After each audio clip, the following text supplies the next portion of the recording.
Lawrence in at quarterback for the first time today. And his pass.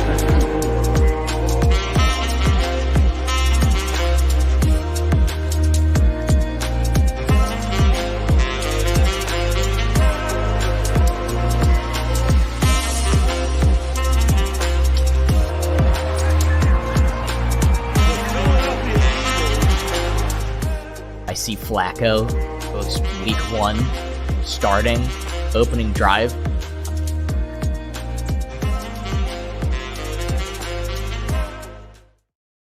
Season 2, episode 10, and the Halloween special of What the Football. My name is Jeremy Horwath.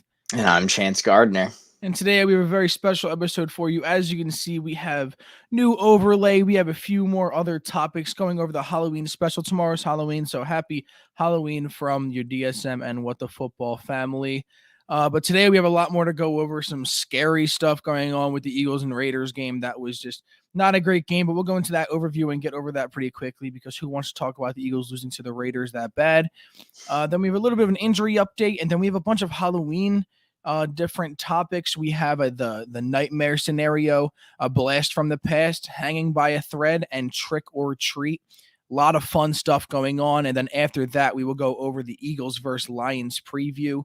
Gonna be a boring game probably, but some two bad teams going up against each other. So that's going to be a fun one. And then after that, we'll go into our always updated power rankings that we do every week. A lot of changes for both of us. So it's definitely going to be a fun one. But starting off, let's get this one game out of the way. We have the Eagles versus Raiders. Eagles lost 33-22. Not the most exciting game of all time. I didn't have a lot of fun watching it in the second half. I didn't even really pay attention.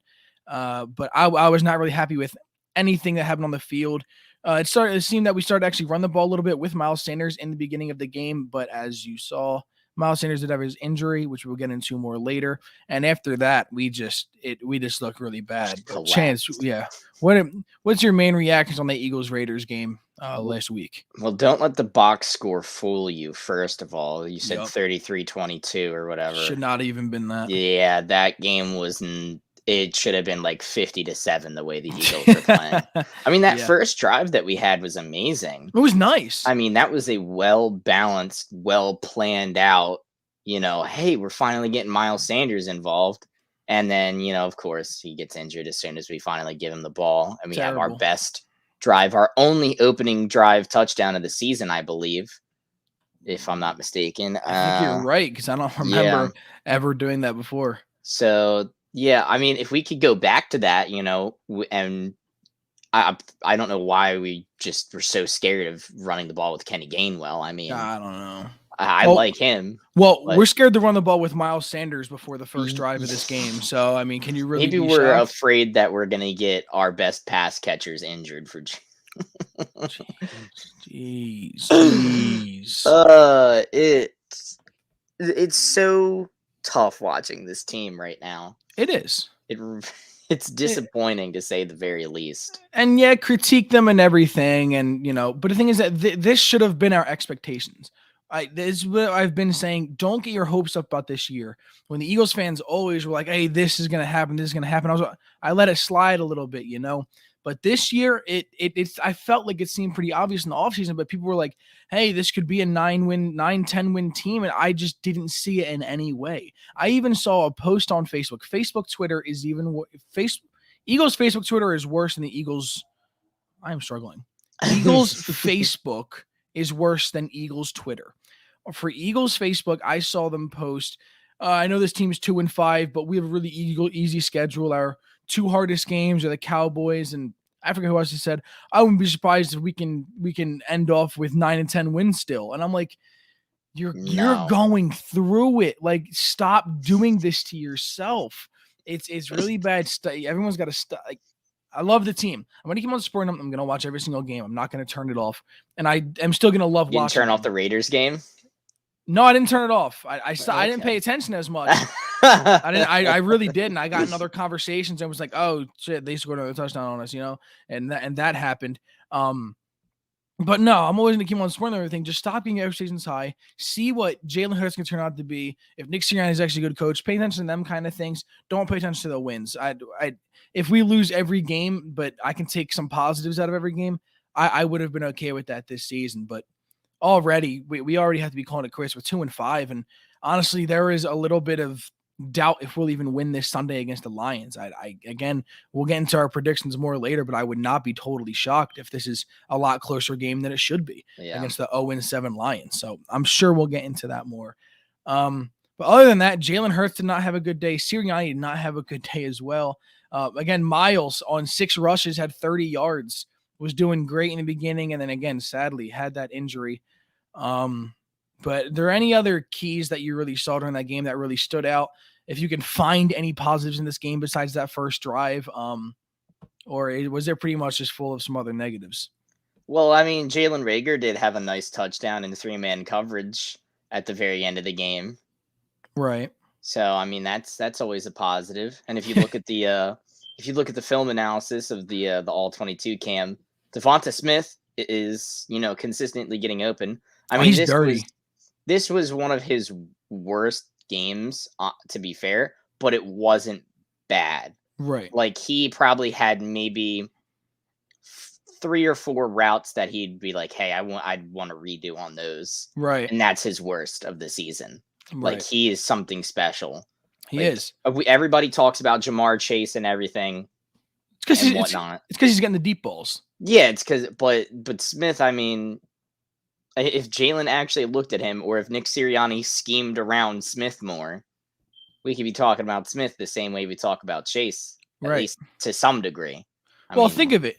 Jamar Chase also has Joe Burrow, who is a extremely good quarterback. No one can doubt that. And Devontae Smith has Jalen Hurts, who is a great fantasy quarterback. He'll get you a lot of points, but he's not a good quarterback on the Eagles. He's really not. No. Yeah, he has a lot of issues, and he's continues to show that, and people continue to want to support him, but it's starting to come down a little bit. They're starting to stoop down and be like, hey, maybe this isn't the time, Joe Flacco did get traded. We did not have a show since then, correct? It kind of happened out of the blue. I don't think so. Joe Flacco traded back to the Jets for a conditional 6th-round pick, depending on how much he plays. It can be a 5th. I don't really know what the basis is. It's not really going to be a huge difference. But a 5th or 6th-round pick for Joe Flacco, I'll take that. And Gardner Minshew is now the backup quarterback for the Philadelphia Eagles. And who knows what we can see in the future. That would be some sort of crazy stuff happening if Minshew turns out to be the quarterback for this team. But again, I wouldn't be totally shocked by it. I would not be totally shocked by it. The QB factory is rolling, man. Oh, man. Howie Roseman with the QB factory. Oh, my gosh. Oh my gosh. But yeah, that Raiders game, I was not very happy with the entire thing. Dennis says, what about the Browns? The Browns are a very good team. And at the end of the show, we have our power rankings, and we will go over where we have the Browns ranked. I know I'm usually one that has them a little bit higher. Chance was higher on them this year, but I think they're starting to fall down our list a little bit. Falling down a little bit, but we'll see if they can pick it back up. We'll definitely get more into the Browns. That will be a conversation towards the end of the show. But coming up next, I think that's the end of our Eagles-Raiders overview. It was just a lot of negatives, and it just wasn't a very fun game to watch at all. Last week was kind of a weird week in football to me. I don't know. It was a weird week in football. A lot of weird games, and just a lot of blowouts. That Bengals-Ravens game was fantastic when the Bengals beat the Ravens 41-17. That was fantastic. I love the Bengals. Oh, yeah, Bengals are awesome. And again, we'll get into them power rankings too later on. And I'm sure, Dennis, you're not happy to hear about the Bengals because that is the Cleveland rival. But yeah, I think that's going to be it for it. A little bit with the Miles Sanders update that we have brought up a few times. Miles Sanders is now going to be out for 3 games at least. We were hoping it was a minor injury. Like when he got a little bit after he got injured, we were saying, hey, maybe he can come back by this game against the Lions. It's not happening. Mm-hmm. He's actually on the IR. He's going to be out for 3 games at least. Going to be a huge hit, but if we weren't running the ball anyway, Kenneth Gainwell is probably better in the passing game. So I don't really know if it's really going to be a huge difference. If we were actually running the ball with Miles, it would be. I don't think you can call. I'm pretty sure you can't have Gainwell anything really close to Miles Sanders. You know what I mean? Not yet, Yeah. at least. But if they're not running the ball, I don't think it'd be a huge difference. I think we're gonna suck just as bad. But yeah, Miles Sanders out for 3 games. We'll see how it goes. Hopefully, I hope he gets better and can get back on the field as soon as possible. But yeah, I think that's really it for the Miles Sanders injury update. Now on to the Halloween stuff, for the spooky stuff. We've been actually planning this for a pretty long time. Spooky season. It is spooky season. We've been having a bunch of different topics we have coming up. First off, we are going to have nightmare scenario. Chance, do you want to explain the nightmare scenario? So a nightmare scenario is your team's worst scenario possible. So we'll go over the Eagles first to give you guys some ideas, and then you bring up your favorite team. You mention it, then we'll be like, hey, this is the Browns nightmare scenario. Or Right. this is the Cowboys nightmare scenario. I would love to do that one. I dislike you, Cowboys fans. We'll get started on a couple. All right, Chance. So what is the Eagles nightmare scenario? The Eagles nightmare scenario right now is that we don't lose enough games to get a high draft pick. That's what I think. We need to lose this game against the Lions. Oh man, wouldn't that be great? I forget what it is, but if we lose this game to the Lions, and then also I think the Dolphins lose or something like that, we'd have the number 1 overall pick. Oh my gosh. Really? That's crazy. That's bizarre. That is crazy. Wait, so if the Lions win, I forget how it works out, but yeah. So I mean, yeah, if the Lions win, they have the number 1 right now. okay. So if they win, then we have the 2, I think, and then the Dolphins lose or whatever, we get an even higher pick from them. Yeah, So it's always the Dolphins are terrible. Yes. Let me give you that then. What is the Dolphins nightmare scenario? I'd say this whole Deshaun Watson nonsense or Yeah. whatever. They need to clear their mind of Deshaun Watson. Mhm. I think. I think getting Deshaun Watson would be a nightmare scenario. Nightmare scenario for them. It Yeah, would be. because in that you'd have to give up even more draft picks, and they Yep. need to rebuild more. I mean, just look at their offensive line. None of those guys that they wanted to be developmental pieces have developed. I mean, Austin Jackson, I believe, I thought was going to be a good left tackle, or they did not develop him in the slightest. They drafted him at like 20 years old. Yeah, it did not work No. out for them. It didn't. Yeah, and then the whole whatever you want to say about Deshaun Watson, I mean, he comes with a lot of negativity, to say the very Yes, least. to Do say you the really least. want that, Dolphins? No. I don't think so. What I actually heard from a very reliable source of Colin Coward is that there is a deal that is already agreed upon for the Deshaun Watson and Miami Dolphins trade. The Panthers are out. Everyone's out. It is a deal that they have accepted it. It's just they are waiting until legal terms. They want to see more legal stuff get handled. We don't know what the trade is. We don't know how many draft picks. But they're giving up a lot. They're giving up a lot for him. So it's, I mean, I guess they're smart for waiting till legal issues happen, but that is that I think that could It's a whole definitely mess, be that situation. a nightmare scenario. And then also we'll get a few more teams going. We'll actually do the Cleveland Browns, since Dennis was here talking about the Browns. What do you think the Browns nightmare scenario is right now? I got an idea. All right, well, you go first then. Oh, I think the nightmare scenario for the Browns is Baker Mayfield straight up. I think that Baker Mayfield is good enough to win a lot of games for this Cleveland Browns team, but is he good enough to win a Super Bowl? I don't think so. What I have noticed is Baker Mayfield, he's out right now, and Case Keenum came in to be the quarterback. And their stat lines were exactly the same.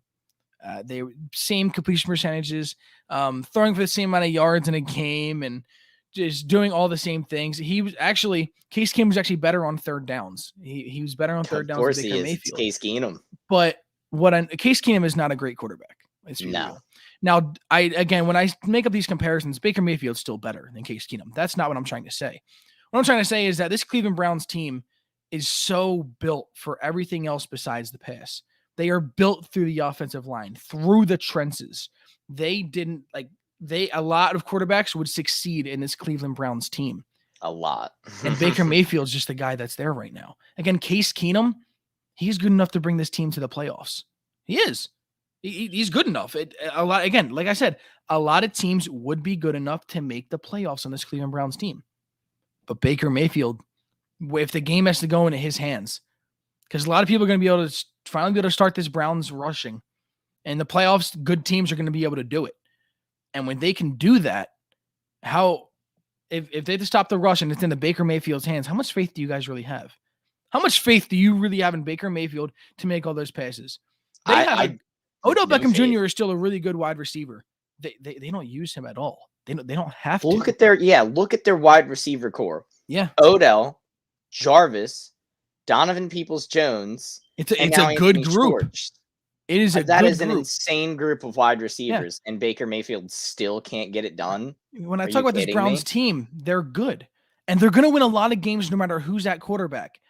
But when it's into one of their hands, Case Keenum obviously will not be able to do it. Case Keenum, he looked really good when he was with the Vikings that one year. That Vikings team was loaded. And then they choked against the Eagles. Exactly. Now, the same thing would happen if he was on the Browns. But that team might even be better than the Vikings were then. So, honestly, Baker Mayfield is the nightmare scenario for the Browns in my eyes. Yeah, I would have to agree. Yeah. Absolutely. I think so. And then we'll get a few more going before we move into the next one. Chance, since you said you already did want to do it, the Cowboys nightmare scenario. What is a nightmare scenario for the Dallas Cowboys this year? Dak gets injured. That's your nightmare scenario there, Cowboys fans. I know he's dealing with some sort of nagging injury as of right now. Yeah. Y'all better hope it doesn't get any worse than that. I mean, if Dak Prescott's not the quarterback of this team. Yeah.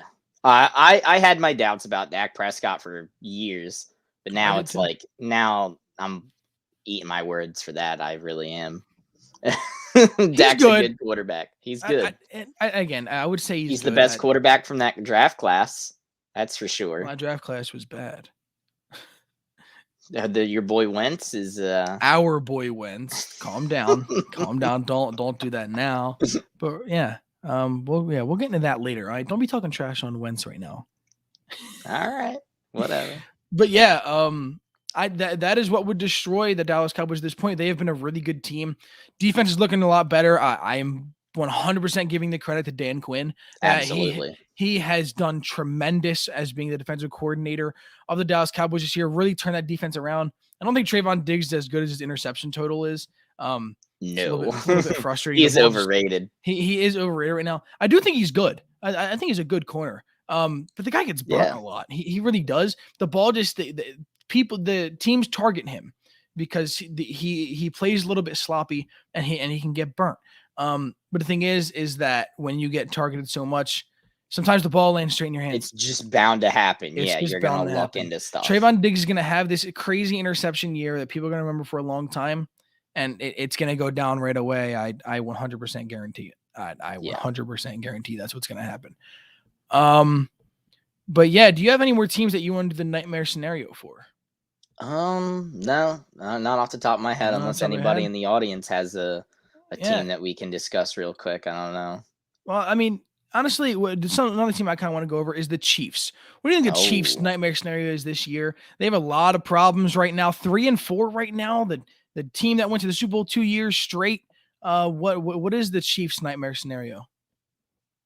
Chiefs' nightmare scenario is that the defense keeps playing how it's playing and Mahomes keeps playing how he's playing. Yep. I mean, I don't know Mahomes is playing hero ball right now because he's like, oh my God, if I go down 14, I'm in trouble. My defense can't stop anything, so I just need to make the big plays. He's playing hero make ball. It happen or whatever, and it's really unfortunate, honestly, because you want Patrick Mahomes to be this, the new face of football or whatever, but he's just out here being a turnover monster. He is. I'm pretty sure he's tied first in interceptions this year. That's crazy. Pretty sure he's tied first, which is pretty upsetting. Even though I usually hate on the facing NFL people, but I have always had a liking for Patrick Mahomes.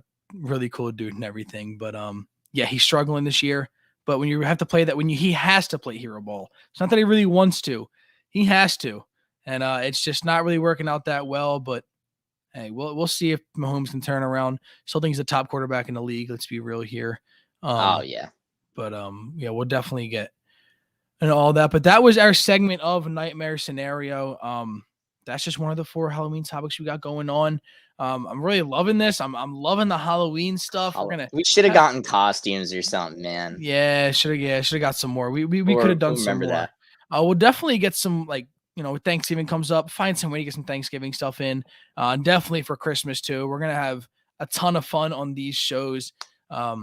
Just keeping on going on. Again, every Saturday at 11 a.m. we'll be here. But next up, after Nightmare Scenario, we have a blast from the past. This is going to be a segment that we have older players that we think that would be very successful in the NFL now. I know Chance has a guy that he wants to talk about a lot. Anyone that's still watching, name some people that you think that used to play in the league and you think would be really successful in the league now.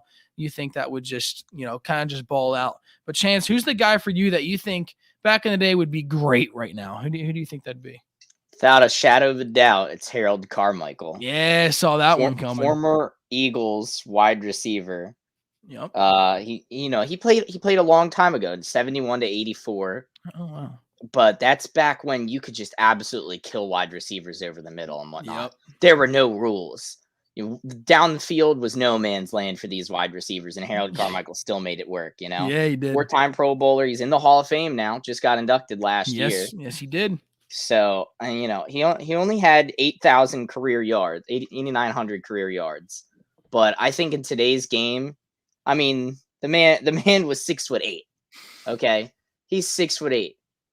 You just toss up a high point. The only thing a wide receiver can or a cornerback can do is try and push, Harold Carmichael out because the force out exists now. But it's like he'd be unstoppable. Are you kidding me? I mean, you saw the dominance from Calvin Johnson and Randy Moss. Carmichael would be even better prepared for this. Yep. Who else? Okay, so.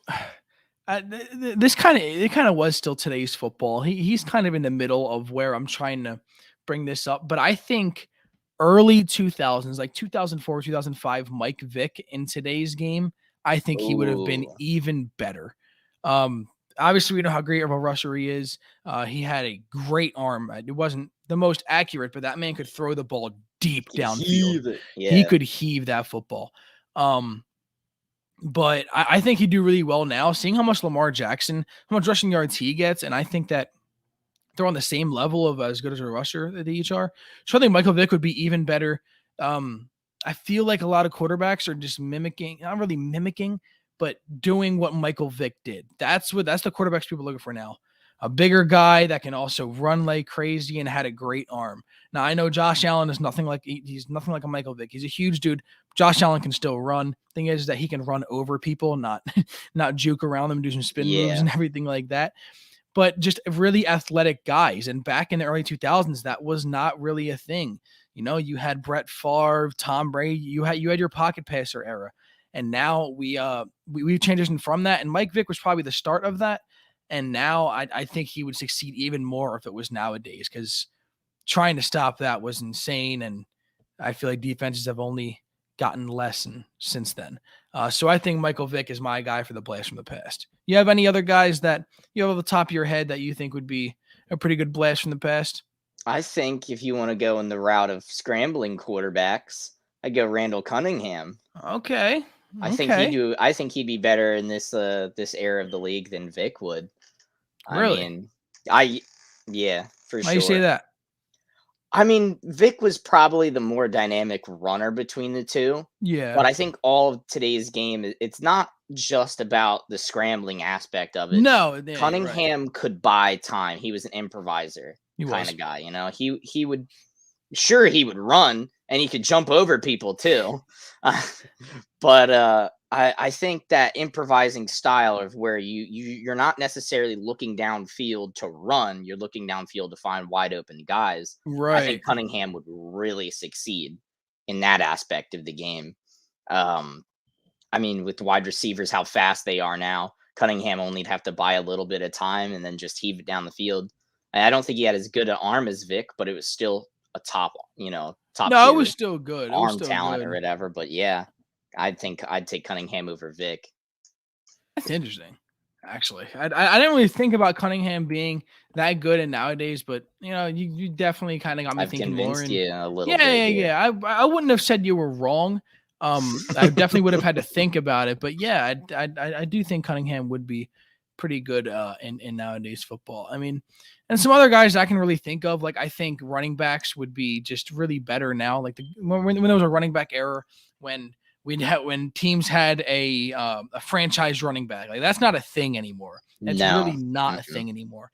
But I feel like running backs then would dominate now because they don't focus so much on it, and then really good guys would be really good. Like when you look back and see guys like Barry Sanders, LaDainian Tomlinson, all of these guys I think would be great nowadays. I mean, like they weren't then, but again, I think they would dominate even more now. Pretty much any other running backs that used to play football, I think all of them would, if they were Jerome in today's Bettis would do pretty dang good. Imagine them guys not as franchise running backs. They just went all over the league like running backs do now. They would dominate on every team. Like they'd be great having these great offensive lines. Like Nick Chubb looks great in Cleveland. Imagine Barry Sanders with that Cleveland Browns O-line. Oh my God.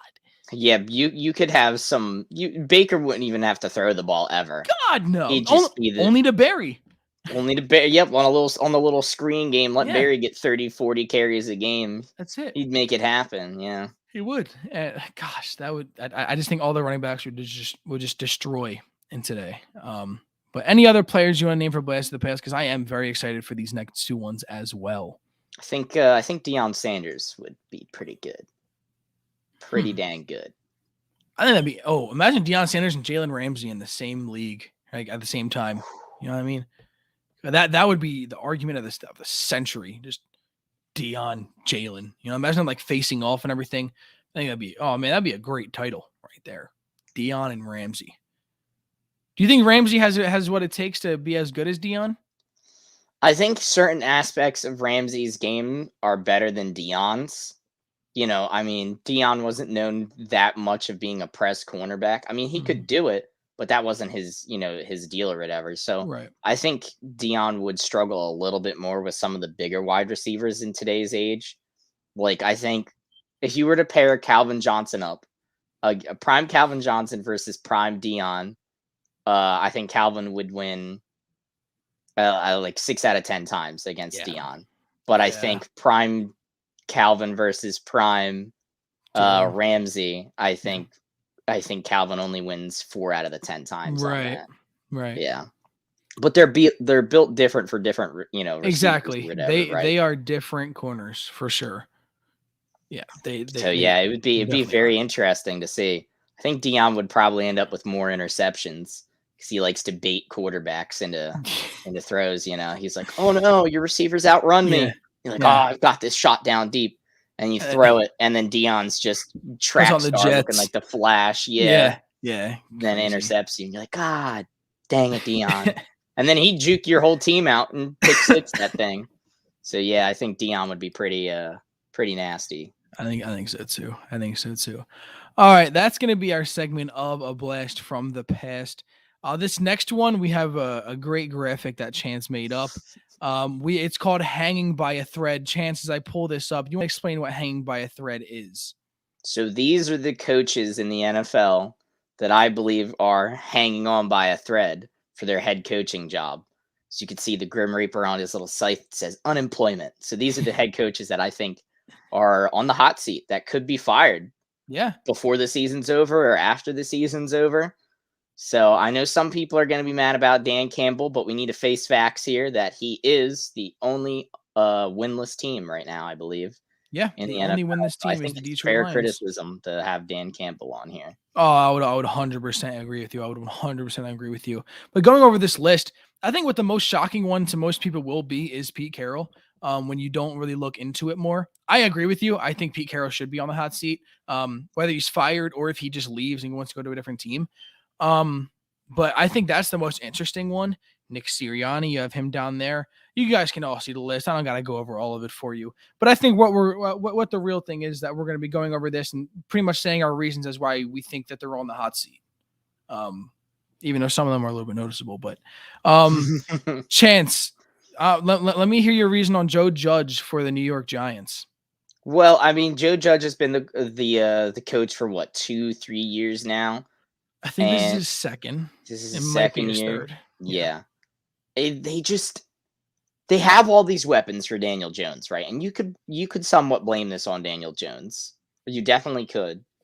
But I just think if you have a team that's that good, with the weapons that they have, I mean, I know Kenny Galladay's been but Kadarius Toney's been insanely good too. He's injured now. He's in. Yeah, I know. Yeah, they have a lot of injuries, but they I do have a I lot know of what you mean. injuries. But I just don't see smart football from the Giants. Yeah. Like it's not a well schemed or well coached team, in my opinion. It's just everything's so sloppy. I mean, you have Saquon losing 5 to 10 yards on some of these run plays here. And it's like, geez, Giants. I think they need to. I think the Giants need to blow this thing up and rebuild here. So how likely would you say Joe Judge is not going to be the coach of the New York Giants after this year? With 10 being the highest chance of being fired, I'd say Joe Judge is right around a 6. A 6. And that's probably the lower ones on the list, I'm guessing. Yeah. Okay, so that's kind of something we can go over too. We'll do a rating on all of them and where we think that they will be fired. But actually, we'll just kind of just go in line. Pete Carroll, that's someone that I really want to talk about. Pete Carroll, he has been giving props to Russell Wilson about saying how important he has been to his own success. But I think we're kind of seeing Pete Carroll's true colors. He's still a great coach. Someone that all of us will always know. Pete Carroll is he's very known. I wouldn't call him a legend, but a very, very good coach in this league for a while.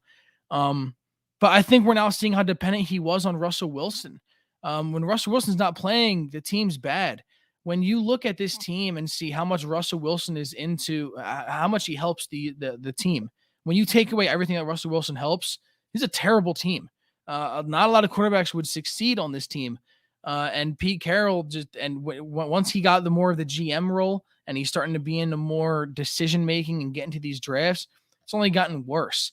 And they're playing terrible without Russell. We'll see how it goes after Russell comes back from his finger injury. But I wouldn't be shocked if Pete Carroll is gone by the end of this year. Now, are the Seahawks really willing to do that? I don't think it'd be the Seahawks' decision. I think the only way Pete Carroll leaves is if he decides he wants to leave. I don't know how likely that is. If it were up to me, I think Pete Carroll deserves to be away from the Seahawks, but the actual rating of what I give the chance of it happening, I would say around a 4 out of 10. Yeah, I don't see it Pete being Carroll. very likely. It should happen. Yeah, that's what I'm saying. That's why I think he's more on this list of hanging by a thread, is that it probably should happen, but I think we'll both agree that it probably won't happen. I mean, it's obvious that he can't win games without Russell Wilson. Yeah. I mean, yeah, and sure. Most teams wouldn't win without their franchise quarterback. But I mean, if you look at this team, how bad is it without Russell Wilson? It is that unwatchable. Offensive line is terrible. Terrible.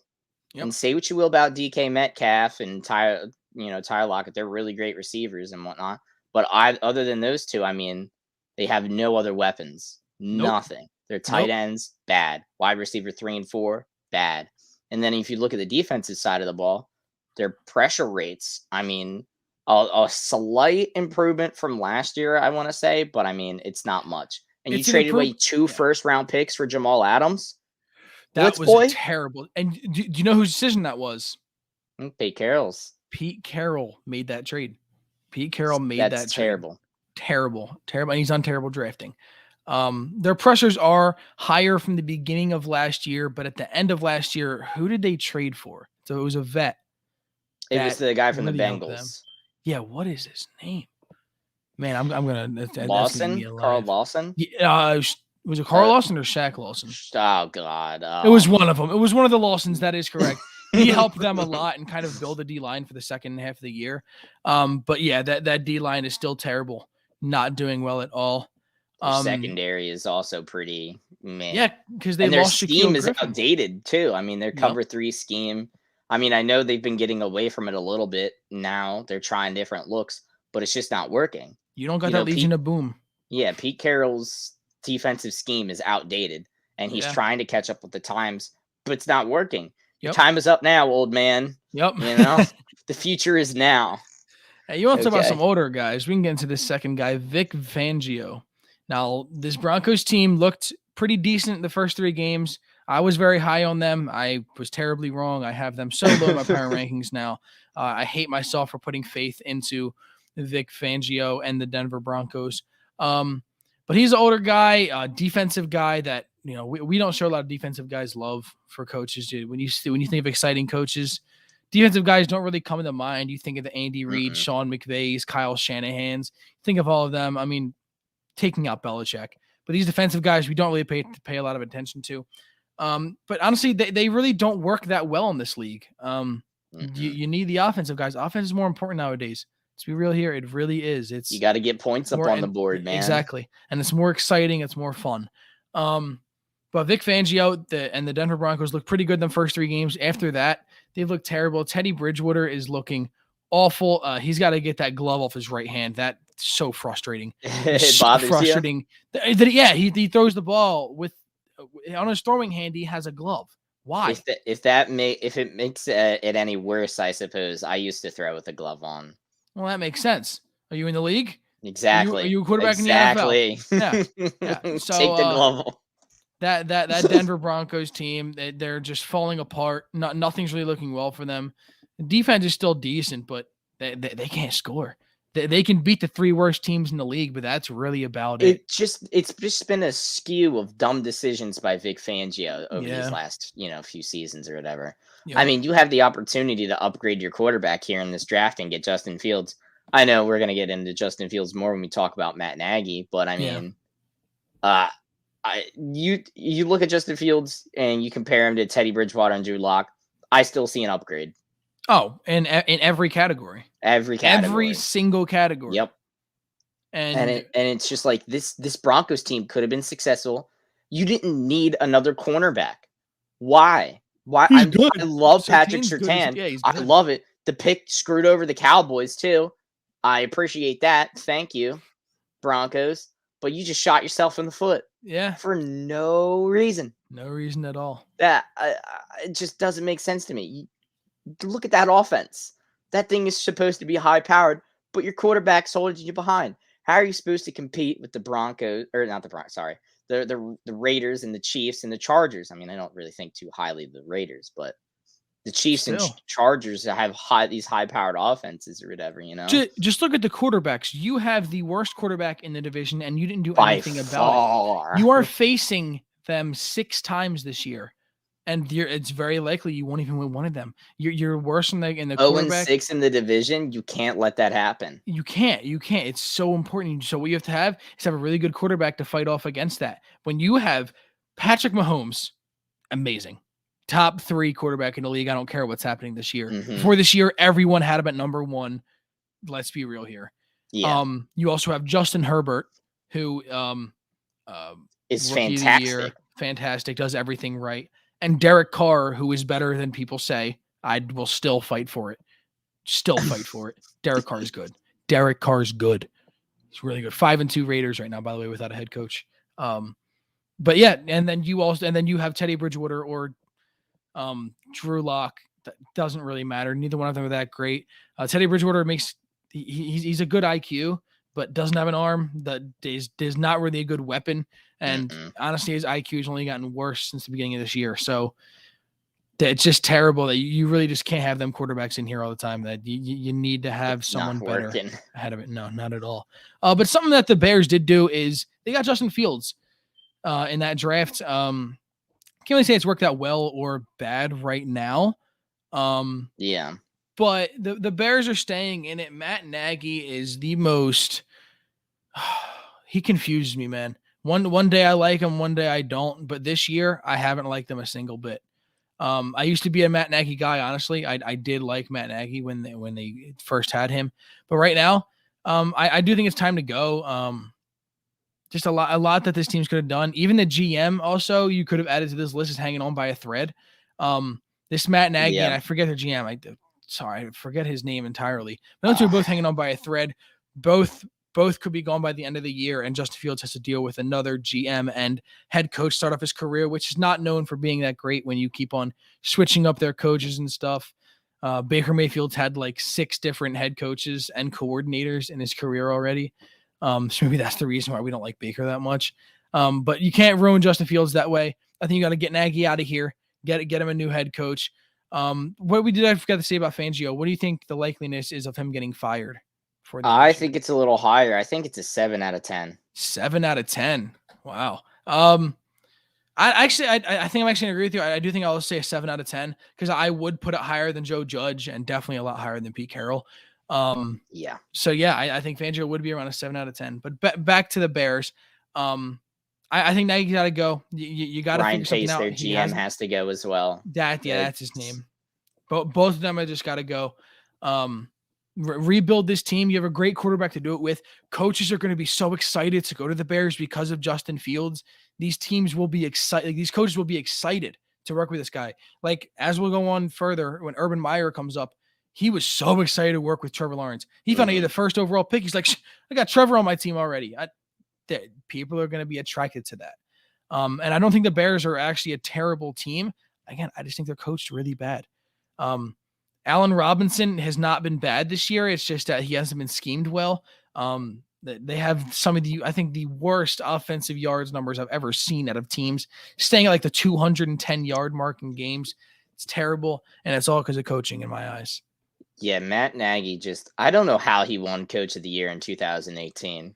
It's because he brought them to the playoffs, and I guess, but I just mean, and Trubisky was a Pro Bowler that year. Yep. Just a weird series of events. But I mean, what has Matt Nagy really done? When you think of Matt Nagy, you don't think of like the genius like brand that Sean McVay or whatever has. Like you don't think Matt Nagy does anything special. No, he doesn't. I really don't think because he doesn't have anything special about him. And now he's losing. You can be a quiet coach. You don't have to be, some genius coach to win games. I mean, look at Bruce Arians. I mean, he just built a good team or whatever, and he coaches well. He knows how to put his pieces there. He doesn't have to have some ingenuitive scheme like McVay or Shanahan or whatever. But Matt Nagy, he has none of that. Yeah. And true, some of it's attributed to the Ryan Pace, the GM, for not drafting well. But I mean, you have enough pieces there. Yep. You should be winning more than what you are. Right. I mean, I get the offensive line is bad, but you have this young quarterback, Justin Fields. I mean, he should save you a little bit. That's what you drafted him. You drafted him to save your job. Exactly, and that's why they did it. You got to go, Matt Nagy. I'm on my scale. You're like a 9 out of 10. Sorry. I would also put him as a 9 out of 10. I can't give anyone a 10 out of 10, but yeah, I think in my eyes, I think Nagy is the highest, is the most likely is Matt Nagy. Yeah. On this list, I think that's mine. So I'm going to completely agree with you on that one. We have gone over Joe Judge already. After that, we have Urban Meyer for the Jacksonville Jaguars. The 1-win team. They do have 1 win. But let me hear your thoughts on Urban Meyer. I was a little bit higher on him. I really like the signing, and I'm definitely a lot lower on it now. But what are your real thoughts on Urban Meyer so far this year? Well, I think he's a complete idiot. That's what I think. That's fair. I'm sorry to any Jaguars fans out there, but Urban Meyer's sorry to offend idiots. Yeah, exactly. So, but regardless of the off the field things or whatever, it's whatever. He's just a terrible coach. I agree. Let's be real here. Yeah. I mean, he tries to bring college football into the NFL. Exactly. And it's never going to be that way. It never is. People have tried and failed multiple times. Look at Nick Sirianni, just always in the shotgun. And look at Chip Kelly. Yeah, exactly. It's not going to work. You can bring some aspects to it. Yeah. Cliff Kingsbury's doing pretty good. but I think he's carried a little bit by his roster. 100%. I think most people would agree with me on that. Mhm. But Urban, like, what are you doing? Not only is his play calls bad, right? Yep. But his drafting was terrible as well. I mean, yes, he got Trevor, but if you But look at I the mean, rest of his that's a draft picks, I gimme. mean, you took Travis Etienne at 21 or something like Yeah, that. it was in the He 20s. was in the 20s. Why? Yeah, you have already James had- Robinson. Yeah, exactly. You already had And James Robinson, and then you ETN is out for played- the year, Yeah, and look how Robinson's playing right now. Incredible. He's playing so Exactly. well. So waste of a first round draft pick when there were other people available. Yep. And then free agency. You had the most cap space in the NFL to work with, and you don't make any signings, any big signings. You got some depth pieces, but there's some pretty big names out there. I thought, Mhm. at least you bulk up a little bit, try and give Trevor a shot here. Yeah, I guess But- teams just don't want to come play for Urban Meyer and the Jacksonville Jaguars. I don't think it's that. I mean, now they don't. Now they don't. I mean, I'm sure players would have been excited. Oh, Trevor Lawrence. Oh, this guy's cool or whatever. Right, fresh start, right. hip new coach or whatever.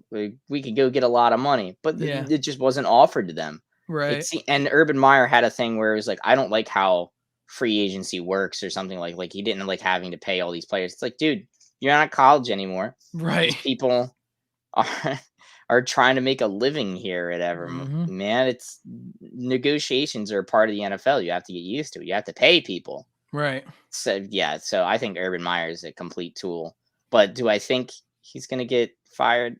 I don't know. I'll let you evaluate him a little more. I'm everything you said. I agree with. I think he's trying to bring college football into the NFL too much, and it's really good. It's really been killing him. And their one win was over in London over the Falcons. I want to say it wasn't an impressive win. It was in London. Nobody watched it. Right. It was too early. 9:30 in the morning. Yeah, nobody cared. Yeah, so nobody really cared about that. So I don't think Urban Meyer's a good coach. Again, he can have more time and he can figure it out. Maybe he'll make adjustments. With a couple guys that we have left, I think we can talk about adjustments a little bit. I'm going to give Urban Meyer a little bit more benefit of the doubt. A fantastic college coach. He kind of always went into like a super team though. He went to a team and he didn't build them, just like how he didn't build this. He's not going to be able to build this Jaguars team. He doesn't like doing that. He likes going into a team that's already good and he tries to scheme them well. Well, right now, if your scheme's not going to work and you can't build a team, it is just the dumpster fire. So do I think they're going to fire Urban Meyer? No. They've put too much into him. They did too much to try and get him. So I think after next year, I think it's a possibility. But I think after 1 year, they're not going to fire him. I'm going to put this as low as Pete Carroll. I'm going to say a 3 out of 10. He's fired. Even if he goes 1-16, he's not getting fired this year. Yeah, that's where I'd have him too. Yeah, I would like to have him at like a 7 out of 10. Right. Yeah, But I think he's deserving of a 7 out of 10. But I think a 3 is really fair. I think that's what I can say. I want to save Sirianni for the end. You want to save Sirianni for the end? Yeah, 100%. So we're going to the winless Lions head coach, Dan Campbell, the one who likes to bite kneecaps and whatever the hell else he likes to do. Other crazy quotes. This guy is an absolute maniac. I don't think he's a very good head coach. Something that really ticked me off is when he called Jared Goff out and said that Goff needs to do more to be able to win. You can't expect Goff to do more. Yeah, whether you think that's true or not, even as a head coach, you need to have your quarterbacks back. Tell him that privately. Don't tell the entire world that Jared Goff's not doing enough. That looks so bad on you. Makes Jared Goff look bad for no reason. And I don't think Jared Goff has been as bad as we thought. He's on the Detroit Lions. This team's terrible in every aspect of the game. This team's terrible. And Jared Goff, I think, is making closer games than it really could be. Now, do I think Jared Goff is a great quarterback? No, but I don't think there's any more that he could do to help this team. I think. I don't well, look at their wide receivers. They have like nobody. I mean, they have the fact I can actually name them. It's Tyrell Williams. Yeah, he's their number one. Yeah, Quintez Cephas. Amon-Ra St. Brown. St. Brown, you know I love. It's been pretty rough. I don't know what happened to Jeremy here. I don't know if I'm doing this thing on my own or if I got disconnected or something. Uh-oh. That's not good. Technical difficulties. Are we back?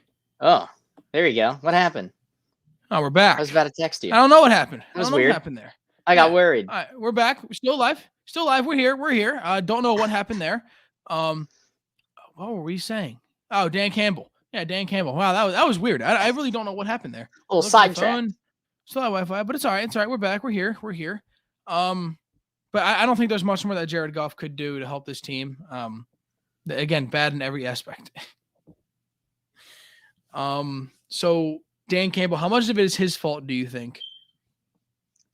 He's inheriting a very bad team. Let's be real here. Yeah. Decent offensive line though. Yeah, I do like Pretty your offensive good. line. I mean, Penei Sewell held his own against Aaron Donald, so it's pretty dang impressive. Yeah. Frank Ragnow is a really good center. I forget who they have over the rest of the offensive line, but it's still a decent offensive line. Definitely. Now the rest of the team. DeAndre Swift. You forgot about him. DeAndre Swift, yes, very, very talented running back, but the rest of this team is hot garbo. To be nice, very bad team. Bad team. But I do think they'll get their first win here against the Eagles more than. Oh my God, we're talking about that later. That's a little bit later. We'll go into that Eagles game. So what do you think the likeliness of Dan Campbell being fired at the end of this year? I think it's a 4 out of 10. Yeah, I was gonna say 5 out of 10. I didn't think it's right in the middle. I don't think they'll give up on him 1 year. But the most interesting one to end off is hanging by a thread. Nick Sirianni. This guy. Look at that face. You guys have heard us every episode talk about Nick Sirianni, how much that, at least I strongly dislike Nick Sirianni. Terrible play calling. Don't even deserve the 2 wins. I don't know what the hell happened that first Falcons game, but I was so excited. And my God, I listened back to that episode the other day, and man, I hate all the things I said. I said such good things about Sirianni and everything. But I said we're going to have to wait and see what happens with him in the future games. The guy doesn't run the ball when things aren't working, he keeps on trying to do them. He doesn't make adjustments. He just forces stuff. And it's not working out. And the Eagles just want to win. Regardless of what you want to say about Jeffrey Lurie and Howie Roseman, they do want to win a lot, and they're going to do what it takes.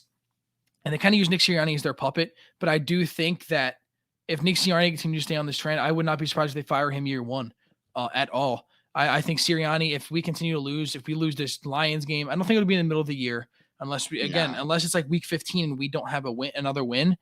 I don't think it'll be that bad. But if it goes down to that point, Nick Sirianni, I wouldn't be surprised if he leaves this team. He just has the roster isn't good, but it's not as bad as the Lions roster. We have a better roster than the Lions in most categories. I would say every category even. If we lose to the Lions, that's just attributed to because of coaching. Yep. It is coaching. So if I'm going to say my rating, I think a chance of Nick Sirianni being fired, I would say a 6 out of 10. I would not be surprised if Sirianni's gone. And it could be even higher if we keep on losing these games.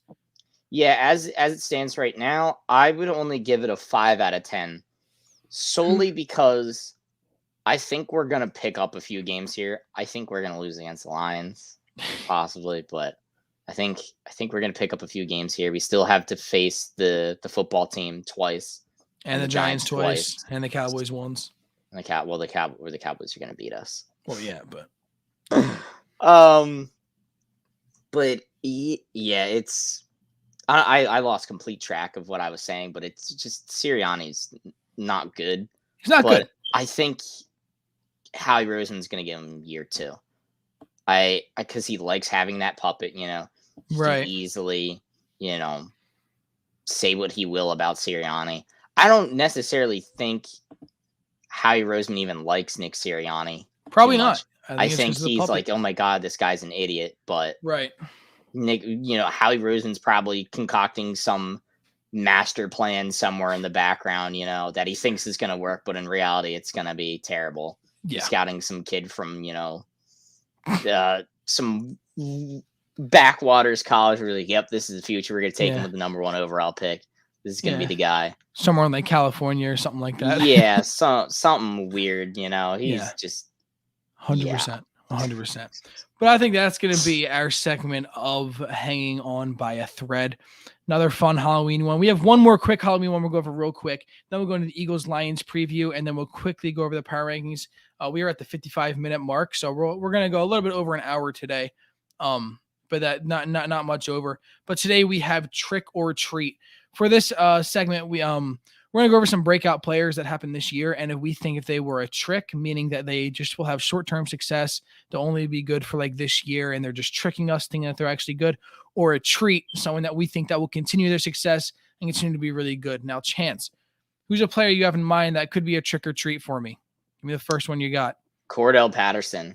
Cordell Patterson. Now, that is a trick if I've ever seen one in my eyes. Yep. That's a trick. I don't think Cordell Patterson is that good. He's a good kick returner, and I think he's a treat of a kick returner. But I think he's tricking us right now. I don't think that success is going to keep up. I think he'll be a good depth running back. But right now, I'm pretty sure he's taking over as RB1 over Mike Davis. I'm pretty sure he's taking RB1. He's been playing really well so far, but I don't think it will stay that way. I don't think it'll stay that definitely way. not. No. This is going to be short-term success here, whatever. Teams are going to catch on. Oh, yeah. He's just that gadget guy, pretty much. Exactly. Javon Hargrave, trick or treat? I'd say treat. Okay. All right. Let me hear why. Well, I mean, he's one of the top players on at defensive tackle right now. He's leading all. I don't know if he's been upset now, but at one point he was leading the league in defensive tackle sacks and pressures and whatnot. So I think that kind of, and with Fletch being the way that he is, Fletch has been very underwhelming in his double team rate. Javon Hargrave has been winning his double teams. Yeah. And that's one thing that sets you apart. Like if you can win double teams, you're elite level talent. That just doesn't go away at one point. If you can beat a double team, you will stay beating a double team for a while. Right. And I think Javon Hargrave's entering kind of his prime here. He is. I think he's going to have a nice, possibly 2-3 year long stint. That'd be nice. That'd be really nice. I would agree. I do think he could be more of a treat. I really, really hope so. Who else you got? Kyler Murray. I mean, treat. I've been saying it. That means it. Oh man, I think Kyler Murray is gonna be a long-term MVP candidate. This guy, most athletic guy could picked first overall in the NFL draft and was picked first round in the MLB draft. That's insane to hear, and he got to decide if you want to play football or baseball. Absolute stud. He made the correct decision.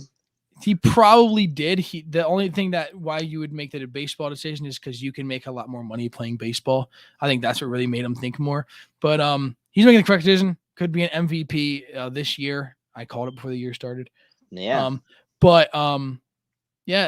I was gonna say undefeated Cardinals, but they did lose last night to the Packers. And very odd game to watch. Yeah, AJ Green kind of cost in that game, but again, it's really whatever. But I do think Kyler Murray is gonna be a treat. I think he could be an MVP candidate for many, many, many years to come.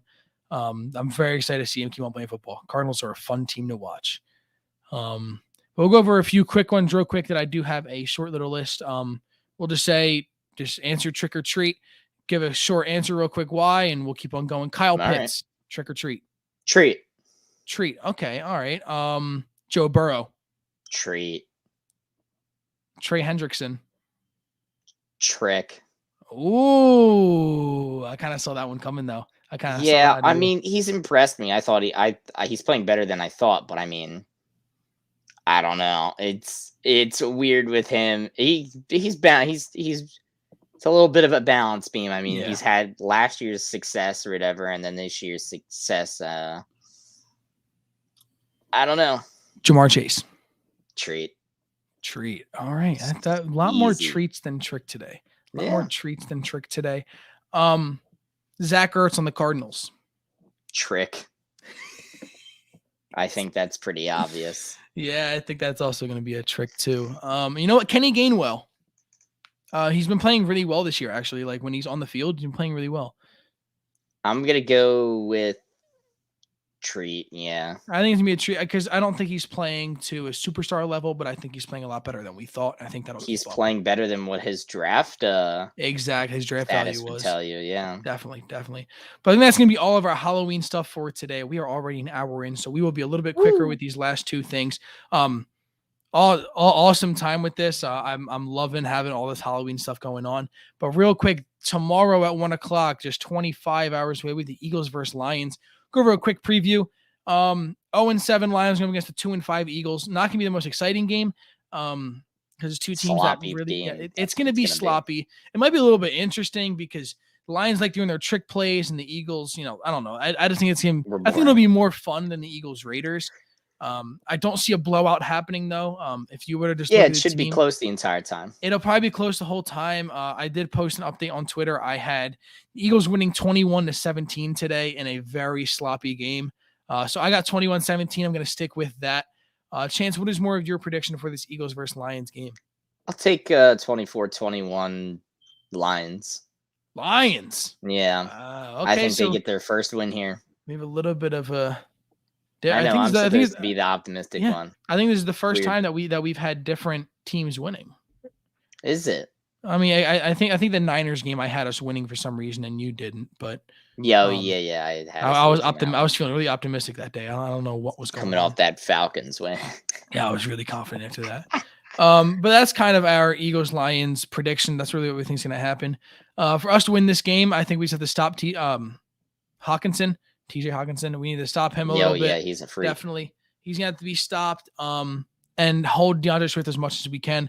We should be able to destroy their defense. They're the worst defense in the league. And if we stop Hawkinson, we're just going to have to worry about the run game, which is decent. DeAndre Swift is a lot even better in the pass. As long as he doesn't get in the open field, we should be able to win this game. But we'll see. Is there any other keys to the game for you? Yeah. Is there any other keys to the game for you? Our defensive line has to play well against their offensive line. Yeah, it's gonna be tough. Another trenches. Yep, Penei Sewell's gonna lock down whoever we decide to rush on his side. I think that's probably Barnett. Hopefully, we just keep rushing Barnett at him, keep him distracted or whatever, and let Josh Sweat put some work on their right tackle. Although I think their right tackle is pretty good. I forget who their right tackle is. Who's the right tackle? I do think you're right though. I'm pretty sure Frank right. Something I want to say. I don't know. Yeah, something like that. I don't know. But yeah, I think that's gonna be an Eagles Lions preview. He has the Lions winning by 3. I have the Eagles winning by 4. Either way, it's gonna be sloppy. It's gonna be some sort of close game. I don't think there's even a chance. 2 of the worst teams in the NFL. Yeah, exactly. But next up, we have the power rankings that we take our longest time on. But again, we're gonna keep it a little bit shorter for time's sake. I know it's going on a little bit longer than we'd like, but we do have our power rankings up. And as you can see, a little bit Halloween themed we got here. It's awesome. On the left side is my power rankings. Yes, I am Jeremy, believe it or not. And on the right side, we have Chance's power rankings. Leave down your thoughts down below. Whose list you like more? What problems you really see going on? We do work very hard on these lists. Very difficult to do, but something that you can see both me and Chance agreed on is the Bucks at number 1. That's crazy. Yep. Both have the Bucks. You had them jumping a whole 6 spots, which is pretty crazy. I did down on the Bucks a little bit. Yeah, I was a little bit down, but I don't know, just something about that Bucks. They're good, man, and got to stop hating on Tom Brady. I did look into them more after our show last week. I looked into them more, and I'm like, all right, this Bucks team is really good. So yeah, they just need to fix their issues with their secondary and whatnot. That's it. Their pass rush gets there so quick that their cornerbacks can play above their real level. Above what they actually are. Mm-hmm. And we both have the Bills at number 2. But you took a huge hit on the Cardinals. I know they lost to the Packers, but huge hit on the Cardinals, bringing them down to 5. I still have the Cardinals above the Packers, I think, in most circumstances. And then Cardinals are still going to beat them most of the time. Cardinals did not have J.J. Watt. Hopkins got hurt in the game. So I do think most of the time the Cardinals will beat the Packers.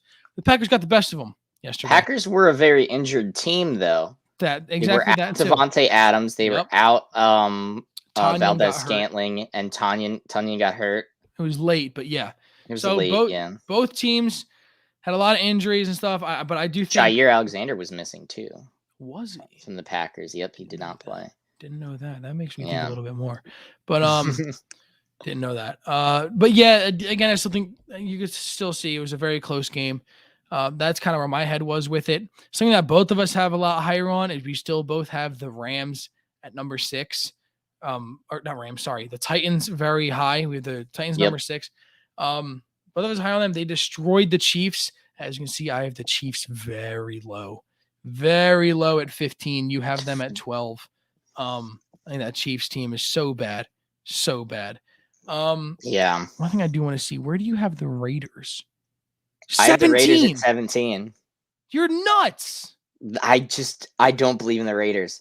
They always do this. They always start off good, and then they peter out, it's going to happen. Mark my word. I'll eat my words if they somehow keep playing like this. They will not make playoffs.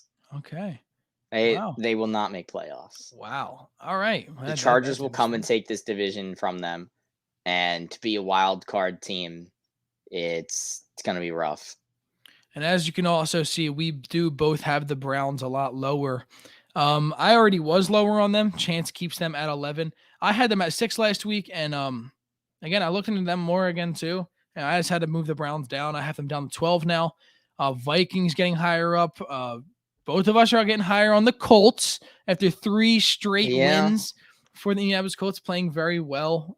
So excited to see how Wentz and the Colts continue to play. They did have Giovanni, the Eagles fan, Giovanni. Oh, yeah. Carson Wentz did bring him out to Indianapolis, had him do a whole Colts weekend. It's pretty cool what Wentz did for him over there. Something that I did just notice, this is not on purpose, that my 22 to 32 did not even move. Nope, it did not. When I was making the list, I was like, That's crazy. Something. And you see the Eagles stayed in the same spot again. The Eagles have not moved from your Eagles and Jaguars are the only teams that have not moved. Very interesting. As you can see, the once high Broncos that I had. Where did I have the Broncos earlier this year? Did I have them in the top 10 or were they just close? You had them, I think, borderline top 10 at one point. I had them 11 or 12. They're now down to 21 for myself. But looking over at your list, the Niners, something that stick out to me, having them at 18. I have them at 16 too, moving down a lot. We're kind of thinking a lot of the same ways. I'm still surprised you have the Raiders that low. I do not believe in them. I really don't. They are a 5-2 team. 5-2. The Steelers were undefeated for most of last year, and we would have put them low still. You're right. But yeah, and then you also have the Eagles. Look, you find the Eagles back at 23 with me. Look at that. Yeah, they keep finding their way back, don't they? Keep finding their way. I can't wait to drop them to 31 when they lose to the Lions here. If they lose to the Lions, you will 100% see the Eagles move away from 23 for me. Do they go up at all if they beat the Lions, though? They might still go down if they beat the Lions. All right. You need a commanding victory from the Eagles to put them up. If they even want to stay, they need a great victory. So if it's even close, I'm probably gonna mess that up a little bit. You know what I'm saying. But any other things you really have about the power rankings? Cowboys at 7 for you. Yeah. It hurts. It does hurt. What do you have them at 9? They're probably better than 7 and 9, to be completely honest. Probably. They are a great team. I hate them as Eagles fans, man. It's just God. It is frustrating. They'll lose in the playoffs, though. They're gonna choke first round. They're gonna choke it. Yeah. But I think that's all we really have for these power rankings today. Thank you guys, everyone, for watching. Had good viewers the whole time. Appreciate all the support. Real quick, we will have a quick ad read, and then after that, we'll come back, say a little bit of goodbye, but this is going to be from Manscaped. DSM Media is brought to you by Manscaped, who is the best in men's below-the-waist grooming. Manscaped offers precision-engineered tools for your family jewels. Manscaped just launched their 4th-generation trimmer, the Lawnmower 4.0. You heard that right, the 4.0. Join over 2 million men worldwide who trust Manscaped with this exclusive offer for you. 20% off and free worldwide shipping with code DSM at Manscaped. Manscaped engineered the ultimate groin and body trimmer by focusing on intelligent functionality and an incredibly comfortable grooming experience. Their 4th generation trimmer features a cutting-edge ceramic blade to reduce grooming accidents thanks to their advanced skin-safe technology. This upgraded trimmer includes a multifunction on and off switch that can engage a travel lock. It also gives you the ability to turn a 4000K LED spotlight on and off when needed for a more precise shave. And did I mention the wireless charging? The new wireless charging system uses electromagnetic induction, which can help battery length last longer. Get 20% off and free shipping with the code DSM at manscaped.com. That's 20% off with free shipping at manscaped.com using code DSM. Unlock your confidence and always use the right tools for the job with Manscaped. Your balls will thank you. Again, 20% off and free shipping using code DSM. Great product, and again, it's a deal. It's a deal that you can't miss. Just great opportunity to get that using code DSM at manscaped.com. But again, Chance, thank you. Another great show. Hopefully for an Eagles win. I know that we have been talking only bad on the Eagles so far, but when you play bad, that's what's going to happen. Love the team. Hopefully something else. Hopefully they can get it. I still want them to win this Sunday. Put me in a better mood. I hope they lose this Sunday. I know you're thinking for the future wise, but it'll put me in a good mood if we get a good win. And then after that, I can enjoy the rest of my day. I just want us to lose by like a point. There we go. Just by a point. That'd be great. If we win by, I would rather lose bad than barely scrape out a win. That would kill me if we scrape out a win, like I'm assuming is going to happen. Yeah, if I'm going to be like, oh my God. 60-yard field goal to end the game or something I'm like going to that. be so upset. Be like, come on. Yeah, that's exactly what's If going to I'm happen. Howie Roseman, I go up to Elliot, I'm like, hey, shank this, please, God. But yeah, I think that's all we got going for today. Chance, anything else you need to say? I'm good, man. Gotta love your chest. All right, thank you guys so much again. Every Saturday at 11 a.m. we are live, so we'll be live next week. Thank you everyone for joining. This has been What the Football.